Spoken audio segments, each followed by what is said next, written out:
Greetings to you all, and welcome to episode 8 of Remembering Who You Are series. As we've journeyed through the living tabernacle, we've discovered that nothing in Exodus appears to be random. The curtains are woven, the boards stand upright, the foundations support everything beneath. The tenons securely connect every board. But now, Scripture reveals something most people never notice. Something hidden. Something running through the entire structure. Let's read carefully. Exodus 26, verse 26 to 28. And thou shalt make bars of shittim wood, 5 for the boards of the one side of the tabernacle, and 5 bars for the boards of the other side of the tabernacle, and 5 bars for the boards of the side of the tabernacle, for the 2 sides westward.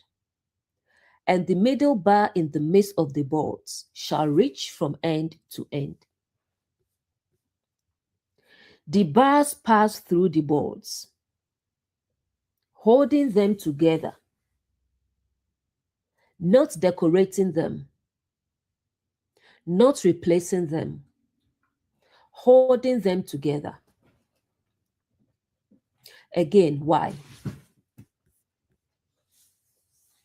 Imagine standing outside the tabernacle. You would notice the curtains, the gold, the beauty. But these bars were not the first thing your eyes would see. Yet without them, everything would lose its unity. Perhaps Scripture is teaching something profound. The greatest strength of the sanctuary is largely invisible. Think about your own body. What holds you together? Is it bones alone? No. Is it muscles alone? No. There are countless unseen systems working together.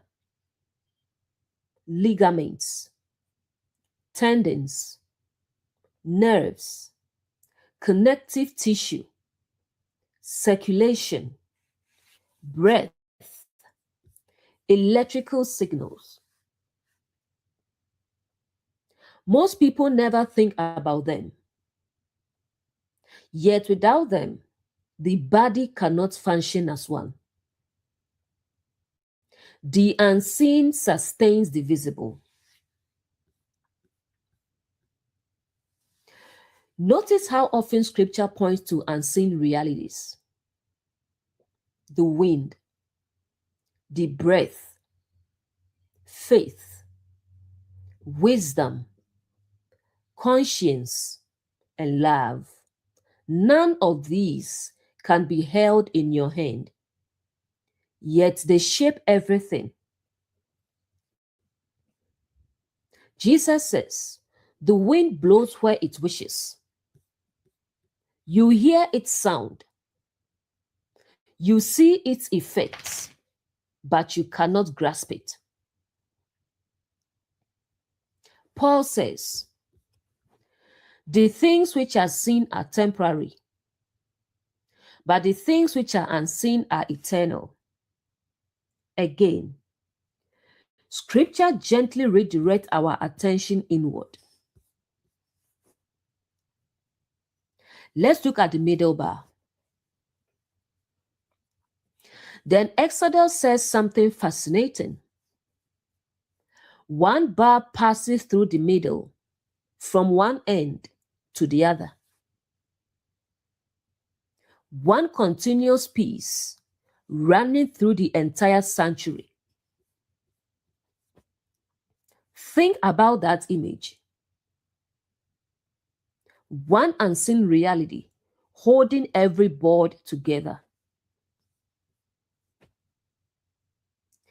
Genesis begins with one humanity. Jesus prays that they may all be one. Paul writes, one body, one spirit, one Lord. Again, one unseen life expressed through many visible people. Could the middle bar be another picture of that principle? One life, many expressions. One source, many vessels. Paul says, Christ in you, not merely among you, within you. Throughout his letters, Paul repeatedly speaks of the indwelling life that transforms people from the inside out. Whether we describe that reality as Christ within, the Spirit dwelling within, or the law written on the heart, the movement is consistently inward. Transformation begins where no one else can see. Think about what happens when someone's inner life becomes divided. Their beliefs move one direction, their actions another, their words another, their desires another. The sanctuary would collapse if every board moved independently. The bars quietly remind us that lasting strength comes through inner coherence. Now, Paul eventually says something remarkable. He says, love binds everything together. Notice the language, binds together.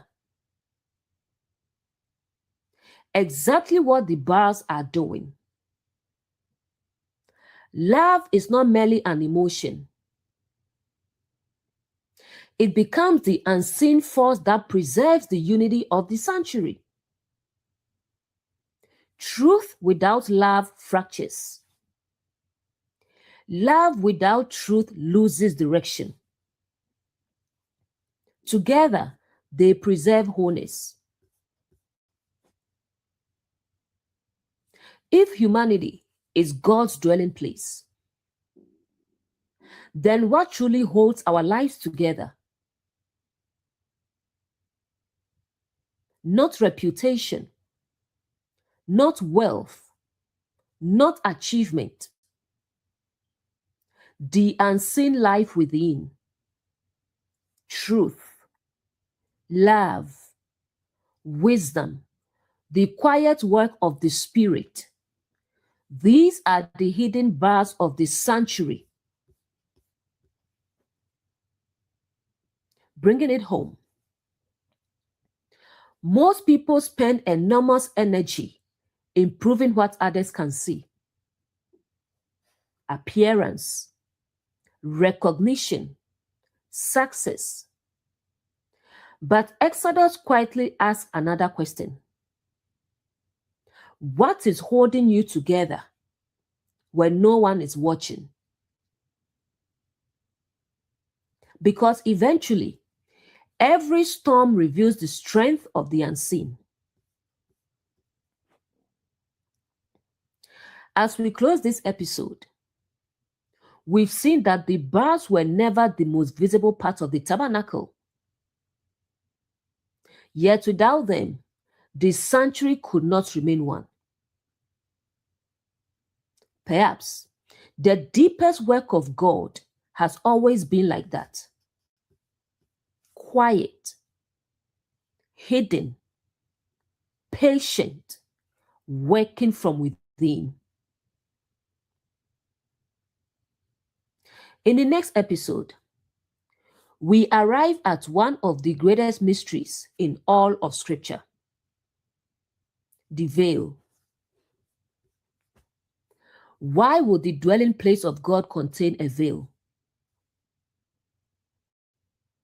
Was it placed there to keep humanity away from God, or to reveal something about the journey from outer awareness to inner communion?